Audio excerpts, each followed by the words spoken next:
Good morning friends. तो जैसे कि हम देख रहे थे भारत के चट्टान के बारे में, तो हम इससे पहले वाले लेक्चर में देखें एक आर्कियन क्रम की जो चट्टानें थी उसके बारे में, और इसके बाद जो पुरान समूह की चट्टानें थी उसके बारे में।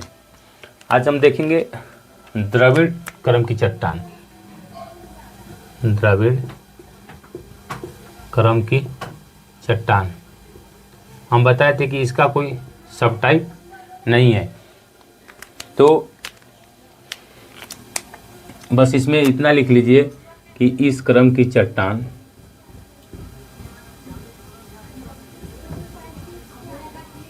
में एंथ्रेसाइट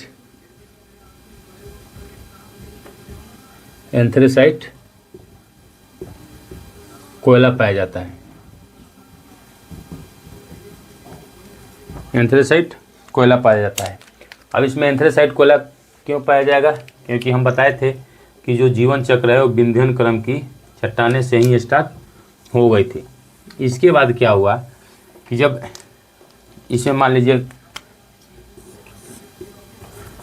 ये कोई पर्वत है, इसे मान लीजिए कोई अवसाद यहाँ जमा है, यानी कोई जीवाश्म यहाँ पाया जा रहा है, तो ये जीवाश्म जितना पुराना होगा उतनी ज़्यादा उच्च क्वालिटी की कोयले कन्वर्ट होते जाएंगे, यानी बनेंगे। जितना देर तक रहेगा उतना ज़्यादा उच्च क्वालिटी का कोयला बनेगा। जैसे मान लीजिए कि आप सबसे ख़राब क्वालिटी का जो कोयला है वो मान लीजिए पीट के बाद लिग्नाइट बिटुमिनस, इसके बाद एंथ्रेसाइट।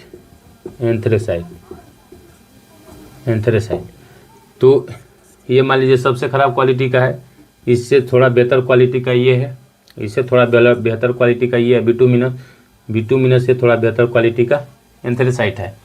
तो अगर आप पीट को कई वर्षों तक छोड़ दीजिएगा तो ये कहाँ कन्वर्ट होगा? लिग्नाइट में।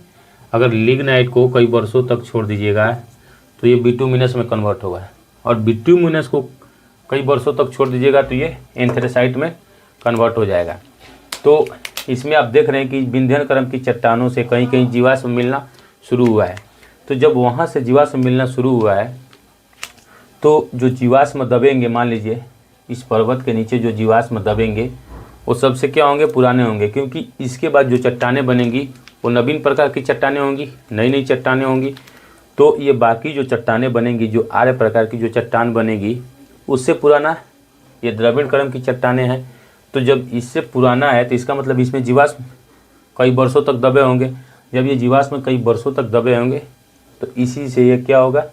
एंथ्रेसाइट कोयले में बदल गए होंगे, यानी एंथ्रेसाइट कोयला में तब्दील हो गए होंगे। तो बस द्रविड़ क्रम की चट्टानें में यही थी, इसका कोई सब टाइप है नहीं। तो हम लोग देखते हैं आर्य प्रकार की चट्टानों के बारे में।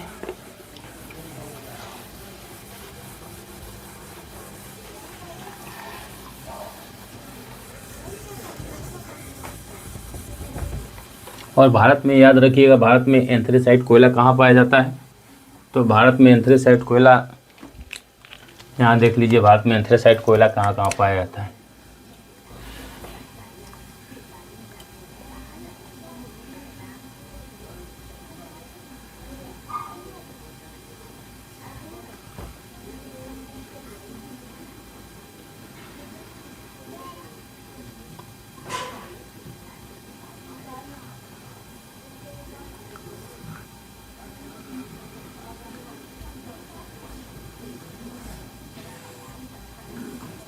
ये मान लीजिए भारत है, तो भारत में एंथ्रेसाइट कोयला है। जो ये वाला पार्ट देखेंगे यहाँ, जो लद्दाख वाला, लद्दाख में, और जो ये पूर्वी भारत है, मेघालय, अरुणाचल प्रदेश, नागालैंड, मिजोरम, जो ये वाला एरिया है, ये वाला, इसमें कहीं कहीं एंथ्रेसाइट मिलता है। भारत में सिर्फ 2% ही, लगभग 1 से लेकर 2% तक भारत में एंथ्रेसाइट कोयला मिलता है, यानी 1 से लेकर 2% तक एंथ्रेसाइट कोयला पाया जाता है। वो भी मेघालय, अरुणाचल प्रदेश, मिजोरम, नागालैंड, ये वाला एरिया। और एक काला कोट याद रखिएगा, जो काला कोट ये लद्दाख में, ये किसके लिए है?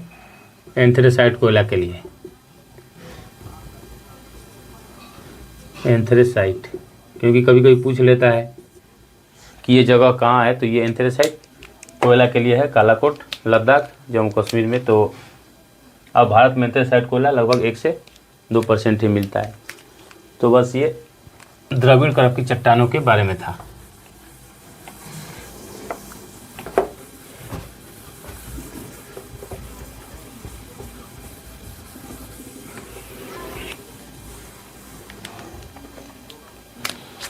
अब हम देखते हैं आर्य प्रकार की चट्टान।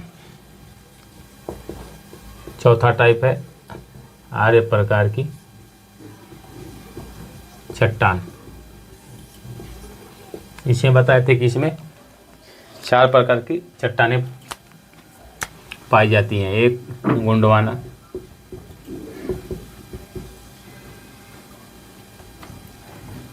दक्कन ट्रैप, तीसरा टर्शियरी,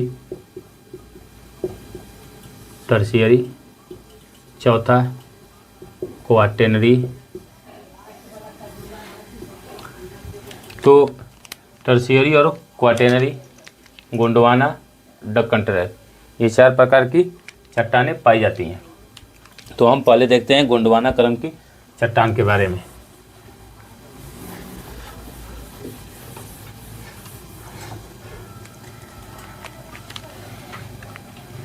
गोंडवाना क्रम की चट्टान। इस समय क्या हुआ कि इस समय भारत अफ्रीका से अलग हो रहा था। इस लिख लीजिए, यहाँ इस समय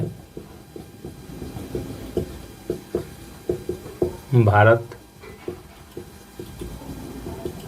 अफ्रीका से अलग हो रहा था। तो कैसे अलग हो रहा था?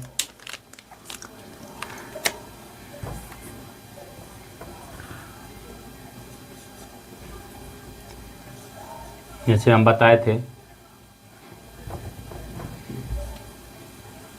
यह नॉर्थ अफ्रीका है, ऐसे है। तो भारत हम बताए थे कि यहाँ भारत लगा हुआ था, गोंडवाना लैंड का हिस्सा था। तो इस टाइम पे क्या हुआ कि भारत यहाँ से टूट रहा था। भारत यहाँ से टूटकर और इसका हिंद महासागर की तरफ बहाव हो रहा था, यानी हिंद महासागर की तरफ ही आ रहा था। कहाँ से? अफ्रीका से टूटने के बाद। तो इससे पहले क्या हुआ कि एक हिम युग आया था। इससे पहले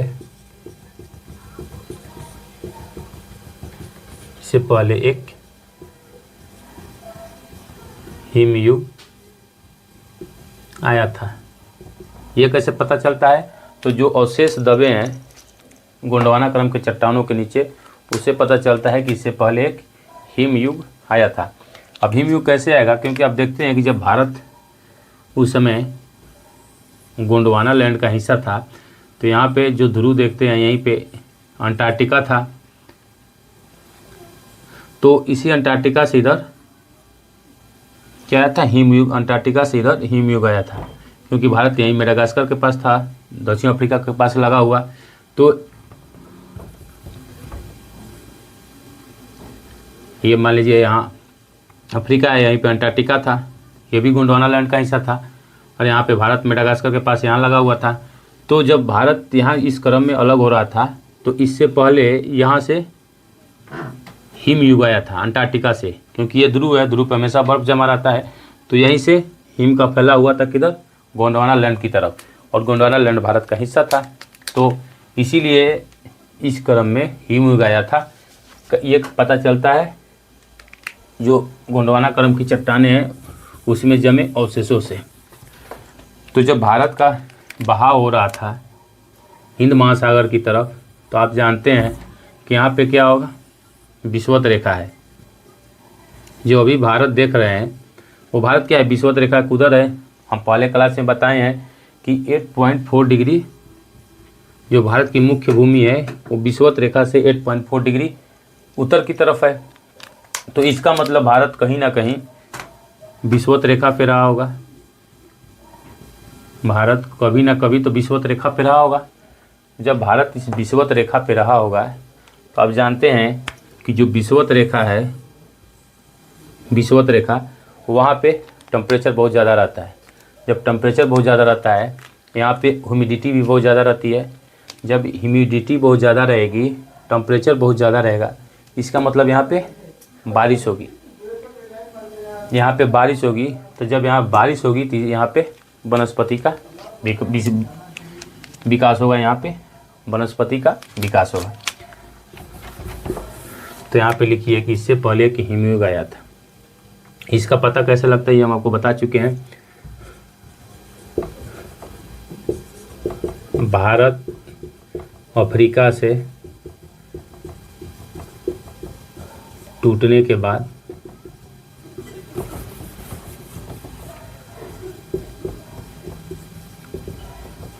इसका बहाव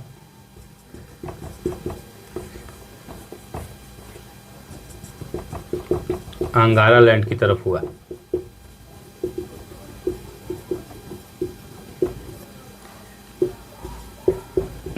इसी क्रम में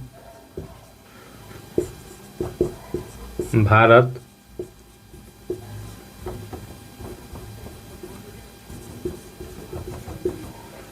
यानी भारतीय जो प्लेट है, भारत कहने का मतलब भारतीय प्लेट, विषुवत रेखा पर भी आया होगा। जब विषुवत रेखा पे आएगा, इसका मतलब यहाँ पे ह्यूमिडिटी ज़्यादा रहेगी, टेम्परेचर ज़्यादा रहेगा। यहाँ पर आर्द्रता और तापमान ज़्यादा रहता है, जिसके कारण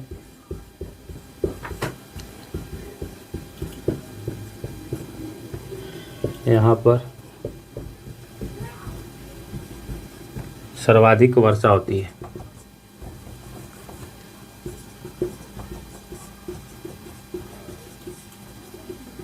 सर्वाधिक वर्षा होती है जब यहाँ पे ह्यूमिडिटी ज़्यादा रहेगी, तापमान ज़्यादा रहेगा, इसका मतलब यहाँ पे वर्षा होगी।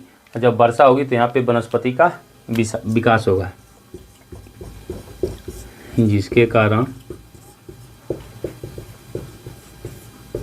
वनस्पति का विकास हुआ। वनस्पति का विकास हुआ। और यही जब वनस्पति, मान लीजिए फिर ये गोंडवाना लैंड आया यहाँ, जैसे ही भारत विषुवत रेखा को पार करके अंगारा लैंड से टकराया, तो उस टाइम पे क्या हुआ कि जो भी वनस्पतियों का विकास हुआ था वो वनस्पति क्या हुए, दब गए। कहाँ पे? ये जो गोंडवाना क्रम की चट्टानें थी उस चट्टानों के अंदर दब गए। जब ये चट्टानों के अंदर दब गए तो ये भी कैसे हुए, एक अवसाद के रूप में हुए। तो ये भी जो गोंडवाना क्रम की चट्टान बनेंगी, ये भी कैसी चट्टानें हैं, अवसादी चट्टानें हैं। जब ये अवसादी चट्टान है और जो वनस्पति दबी, तो इन्हीं वनस्पतियों के कारण क्या हुआ, कोयले का विकास हुआ। वनस्पति का विकास हुआ। जैसे विकास होने के बाद यहाँ टकराया, टकराने के बाद यहाँ पे जो वनस्पति थे, पेड़ पौधे थे, वो दब गए। दबने के बाद यहाँ पे कोयले का विकास हुआ। तो जब यहाँ पे कोयले का विकास हुआ, और गोंडवाना क्रम की चट्टानें मुख्यतः किसके लिए जानी जाती हैं, कोयला के लिए जानी जाती हैं। तो यहाँ लिख लीजिए, विकास हुआ, इसके बाद भारत अंगारा लैंड से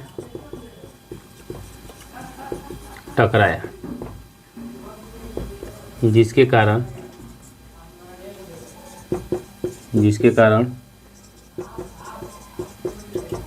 पेड़ पौधे, जीव जंतु गोंडवाना क्रम की चट्टानों में दब गए, जिससे कोयला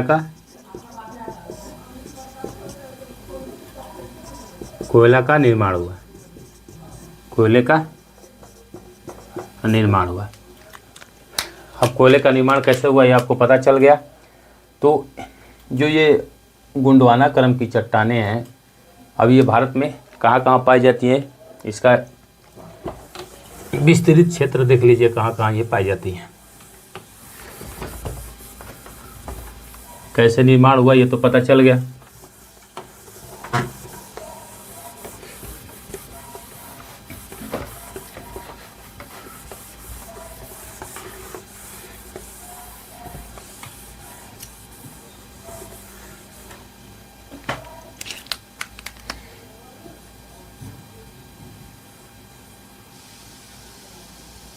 ये मान लीजिए प्रायद्वीपीय भारत है, तो इसमें देखेंगे ये छोटा नागपुर का जो पठार है, यहाँ पे एक देखेंगे, यहाँ पे एक नदी घाटी बेसिन है जिसको बोलते हैं दामोदर नदी घाटी बेसिन, दामोदर नदी घाटी।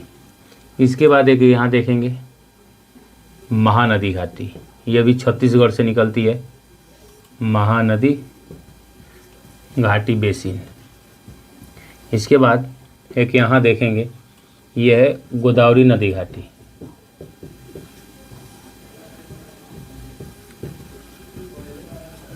गोदावरी नदी घाटी। तो दामोदर नदी घाटी में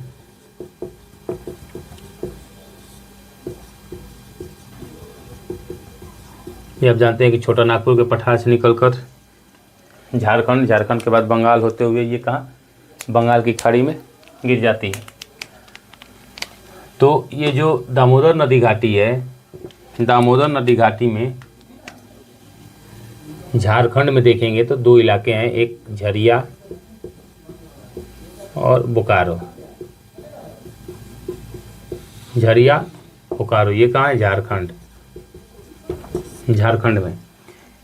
इसके बाद यही दामोदर नदी घाटी बेसिन में रानीगंज है, रानीगंज कहाँ है, वेस्ट बंगाल में, ये पश्चिम बंगाल में है।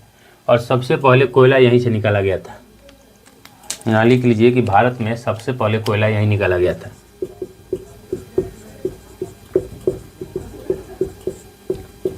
भारत में सबसे पहले कोयला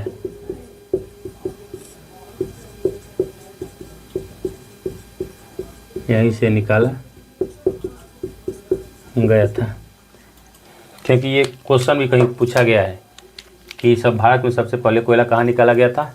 सबसे पहले कोयला रानीगंज से ही निकाला गया था। ये तो है दामोदर नदी घाटी बेसिन। इसके बाद महानदी घाटी, महानदी घाटी।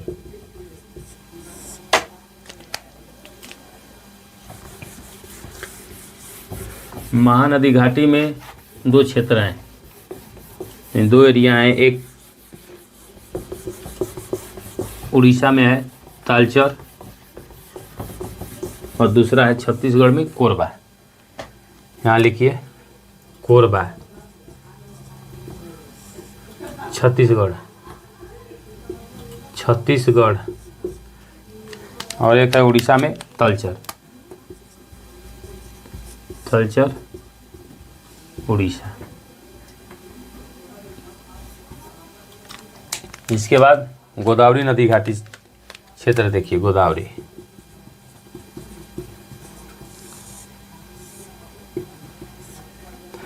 गोदावरी में एक सिंगरौली, सिंगरौली ये कहाँ है, एमपी में, ये एमपी में। इसके बाद सिंगरैनी, सिंगरैनी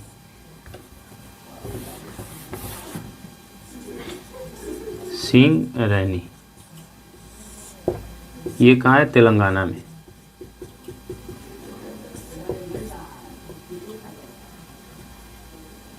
तेलंगाना में ये सिंगरौली है, ये सिंगरैनी है, सिंगरैनी है। तो जो ये नदी घाटी है, दामोदर नदी घाटी बेसिन, महानदी घाटी बेसिन, गोदावरी नदी घाटी बेसिन, ये तीनों किसके लिए फेमस है, कोयले के लिए फेमस है। और भारत में जो ये गोंडवाना क्रम की चट्टानें हैं, इसमें किस टाइप की कोयले मिलते हैं, तो बिटुमिनस टाइप की। यहाँ लिख लीजिए भारत में, यहाँ पे लिखिए भारत में सर्वाधिक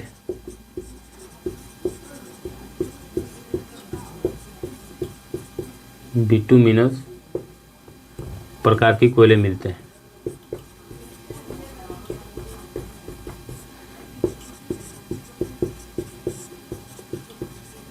बिटुमिनस प्रकार के कोयले मिलते हैं और ये सब कहाँ मिलते हैं? गोंडवाना क्रम की चट्टानों में ही मिलते हैं। तो ये गोंडवाना क्रम का चट्टान था। अब हम देखते हैं दक्कन ट्रैप के बारे में।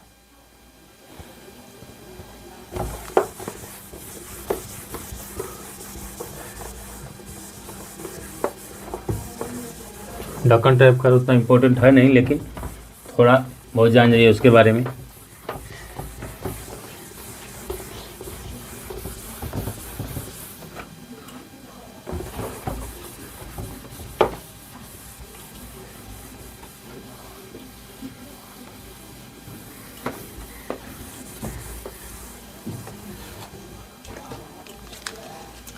यहाँ लिखिए दक्कन ट्रैप। दक्कन ट्रैप। अब ट्रैप क्या होता है, पहले ये जानिए ट्रैप क्या होता है। तो ट्रैप उसको बोलते हैं जो लेयर बाय लेयर बिछी होती है, यानी जो एक लेयर, इसके ऊपर दूसरा लेयर, इसके ऊपर तीसरा लेयर, इसको बोलते हैं ट्रैप। यानी इसके बीच में कोई चीज़ फंस जाना, माने एक लेयर बना, फिर इसके बाद उसके ऊपर दूसरा लेयर बना, यानी लेयर बाय लेयर, इसीलिए उसको बोलते हैं ट्रैप। तो दक्कन ट्रैप कैसे बना?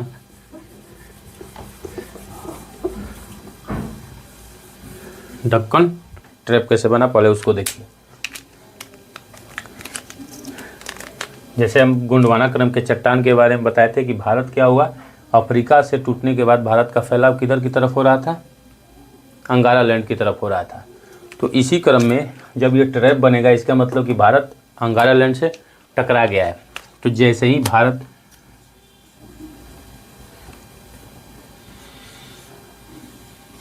ये अंगारा लैंड से टकराया, मान लीजिए ये प्रायद्वीपीय भारत है, ये मान लीजिए प्रायद्वीपीय भारत है। तो जैसे ही ये भारत अंगारा लैंड से टकराया, मान लीजिए यहाँ पे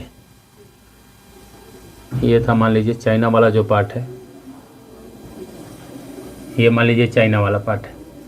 तो जैसे ही भारत इस अंगारा लैंड से टकराया, तो उस क्रम में, टकराने के क्रम में क्या हुआ कि यहाँ पे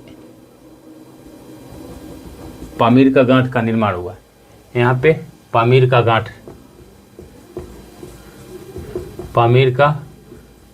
का निर्माण हुआ। कब निर्माण हुआ? जब भारत इस अंगारा लैंड से टकराया, तब पामीर का गांठ बना। तो जब ये गांठ बना, तो उस टाइम पे हम आपको बताए थे कि यहाँ पे क्या था, यहाँ पे कुछ भ्रंश था, कुछ फॉल्ट था यहाँ पे। तो जब ये, मान लीजिए ये पार्ट जब यहाँ टकराया, तो ये पार्ट क्या होगा? उठा होगा। जब ये पार्ट उठा होगा, यहाँ पे जो फॉल्ट होगा इस फॉल्ट से, तो इस फॉल्ट से क्या होगा? लावा निकला होगा यहाँ पे। यहाँ से जो ये फॉल्ट था, यहाँ से लावा यानी मैग्मा। आप जानते हैं कि जब जो लावा हम लोग बोलते हैं, जब ज्वालामुखी का जब यही मैग्मा अंदर रहता है, तो उसी को हम लोग मैग्मा बोलते हैं। जब ये बाहर आता है तो उसको हम लोग लावा बोलते हैं। तो जो यहाँ फॉल्ट था, इस फॉल्ट से मैग्मा निकला, और जब मैग्मा निकला तो ये महाराष्ट्र वाले एरिया में, कुछ गुजरात का एरिया, कुछ कर्नाटक का एरिया, कुछ एमपी का एरिया में जमा हो गया, जिसके कारण क्या हुआ? इस दक्कन ट्रैप का निर्माण हुआ। तो ये लावा कैसे निकला, ये आपको पता चला कि जब भारत इस अंगारा लैंड से टकराया। जब अंगारा लैंड से टकराया, तो इसका मतलब यहाँ जो फॉल्ट था, इस फॉल्ट से, यानी जो भ्रंश था, उस भ्रंश से क्या हुआ? मैग्मा निकला यहाँ से। तो यहाँ से जो मैग्मा निकला, वो मैग्मा एक चरण में नहीं निकला, कई चरण में निकला। तो मान लीजिए जब पहला चरण निकला, जब यहाँ पे लिख लीजिए, ये पामीर के गांठ का निर्माण हुआ कब? जब भारत टकराया। तो ये ट्रैप कैसे बना, हम लोग उसको देखते हैं। जब यहाँ पे टकराने के बाद यहाँ जो फॉल्ट था, फॉल्ट से लावा निकला, और ये लावा कई लेयर में निकला। तो जब लावा कई लेयर में निकला, तो मान लीजिए एक लेयर बिछा, इसके बाद इस पर सेकेंड लेयर बिछा, सेकेंड लेयर बिछने के बाद इस पर तीसरा लेयर बिछा। मान लीजिए पहली बार में इतना मैग्मा निकला और इतना दूर में फैला, फिर बंद हो गया।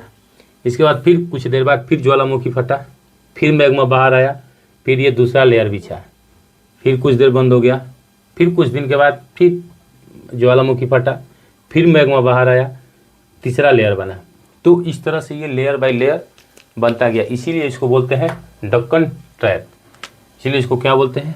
डक्कन ट्रैप बोलते हैं। ये वाला एरिया, इसका विस्तार यहाँ लिख लीजिए। इसका विस्तार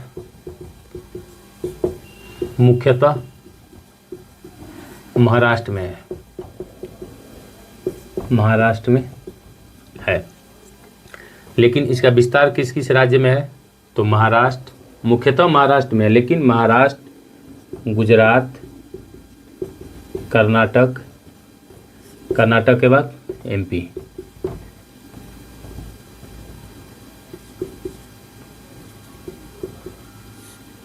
गुजरात, कर्नाटक, एमपी। लेकिन इसका ज़्यादा पोर्शन कहाँ है? महाराष्ट्र में है। इसीलिए इसको बोलते हैं मुख्यतः महाराष्ट्र में है। और इसमें क्या पाया जाता है? ये जो लावा निकला, तो इसमें क्या पाया जाता है? इसमें मैग्नीशियम, इसमें मेनली मैग्नीशियम की मात्रा अधिक होती है। मैग्नीशियम की मात्रा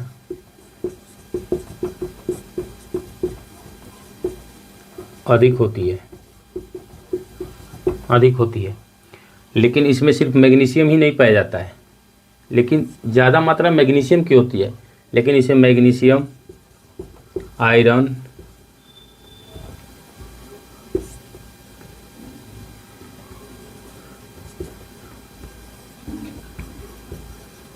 चूना पत्थर आदि निकलता है। यानी मेनली मैग्नीशियम और आयरन दो एलिमेंट याद रखिएगा। और इसमें सिलिका की मात्रा कम होती है। तो इसमें जब मैग्नीशियम और आयरन निकलेगा, तो इस मैग्नीशियम के कारण और आयरन के कारण क्या होगा? इसका रंग काला होता है। इसीलिए इसको, इसी के टूटने फूटने से क्या हुआ? काली मिट्टी का निर्माण हुआ। यहाँ लिख लीजिए, इसके टूटने से काली मिट्टी का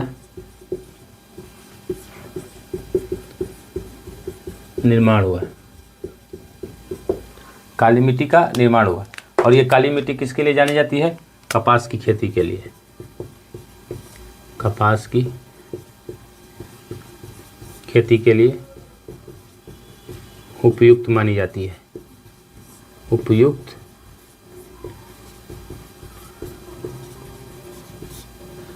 यानी कपास की खेती के लिए काली मिट्टी मानी जाती है। और इसको चेरनोजम भी बोलते हैं। रसिया में इसको काली मिट्टी को चेरनोजम बोलते हैं। तो इसीलिए इतिहास में देखेंगे कि जो अंग्रेज़ों की नज़र थी वो कहाँ थी? इसी महाराष्ट्र वाले, मुंबई वाले एरिया में थी। क्योंकि वो कपास का निर्यात कहाँ से करते थे? अमेरिका से करते थे। और अमेरिका 1776-77 में आज़ाद हो गया। तो जब आज़ाद हो गया तो वहाँ से कपास का निर्यात बंद हो गया। और आप जानते हैं कि यूरोप में औद्योगिकरण हुआ था, उनको ज़्यादा से ज़्यादा कच्चा माल चाहिए था। तो इसीलिए ये लोग क्या चाहते थे? मुंबई क्षेत्र पर कब्जा करना चाहते थे, ताकि हम अधिक से अधिक कपास का निर्यात कर सके। कहाँ? ब्रिटेन। और वहाँ से कपड़ा का आयात कहाँ करते थे? भारत में करते थे। तो यहाँ से काली मिट्टी का निर्माण हुआ। और जितनी भारत की मिट्टियाँ हैं उसमें नाइट्रोजन एवं ह्यूमस की कमी होती है, ह्यूमस की कमी होती है। तो इसमें भी नाइट्रोजन एवं ह्यूमस की कमी होगी। यानी भारत के अधिकांश मिट्टियों में नाइट्रोजन और ह्यूमस की कमी होती है। तो इसमें भी नाइट्रोजन एवं ह्यूमस की कमी होती है। और इसको स्वतः जुताई वाली मिट्टी कहते हैं। क्यों? क्योंकि इस एरिया में गर्मी भी ज़्यादा है। और जैसी जब इस पर धूप पड़ती है तो ये मिट्टियाँ, काली मिट्टी देखेंगे आप, कहीं कहीं पे फट जाती है। अपने देखेंगे दरार की, यहाँ पे क्या होता है? कहीं कहीं इस मिट्टी में दरार पड़ जाता है। तो ऐसा लगता है कि स्वतः जुती हुई मिट्टी है। इसीलिए इसको स्वतः जुताई वाली मिट्टी भी कहते हैं। और ये किस टाइप की चट्टान है? ये मान लीजिए जब यहाँ से मैग्मा निकल रहा है तो ये किस टाइप की चट्टान हुई? ये आग्नेय टाइप की चट्टान है। सब चट्टान जो देख रहे थे, जो आर्कियन क्रम की चट्टान से बनी थी। यानी लगभग सारी चट्टान का बेस क्या था? आर्कियन क्रम की चट्टानें थी। लेकिन जो है ये फ्रेश चट्टानें हैं। क्यों? क्योंकि ये लावा से निर्मित है। तो ये आग्नेय टाइप की चट्टान है, आग्नेय प्रकार की चट्टान है, ये आग्नेय टाइप की चट्टान है। इसमें जीवाश्म नहीं पाया जाता है, जीवाश्म नहीं पाया जाता है। क्यों? क्योंकि मैग्मा का इतना टेम्परेचर ज़्यादा रहता है कि वो किसी भी चीज़ को जलाकर राख कर देती है, तो इसीलिए इसमें जीवाश्म नहीं पाया जाता है। और यह ट्रैप के रूप में बिछी हुई है, तो इसमें जीवाश्म पाया जाएगा कि नहीं? तो इसमें जीवाश्म नहीं पाया जाता है। तो इस प्रकार इसमें जीवाश्म नहीं पाया जाता है, क्योंकि इसका टेम्परेचर बहुत ज़्यादा है। टेम्परेचर ज़्यादा हुआ तो किसी चीज़ को भी वो आसानी से जला देगा। तो ये भारत की चट्टान के बारे में था। तो हम लोग आर्कियन क्रम की चट्टान देख लिए, पुरान समूह की चट्टान देख लिए, द्रविड़ समूह की चट्टान देख लिए, और आर्य प्रकार की चट्टान में तो चट्टानें देख लिए, दक्कन ट्रैप, दूसरा गोंडवाना। इसके बाद जो टर्शियरी क्रम की चट्टानें हैं उसमें हम लोग हिमालय को पढ़ेंगे, तो हिमालय को हम लोग अलग से पढ़ेंगे। और जो क्वाटेनरी क्रम की चट्टानें हैं उसमें जो भारत का मैदान है हम लोग उसको पढ़ेंगे, यानी गंगा का मैदान, ब्रह्मपुत्र का मैदान, ये सब का मैदान कैसे विकसित हुआ वो क्वाटेनरी क्रम की चट्टान में, तो उसको हम लोग नेक्स्ट क्लास में पढ़ेंगे। आज के लिए इतना ही, धन्यवाद।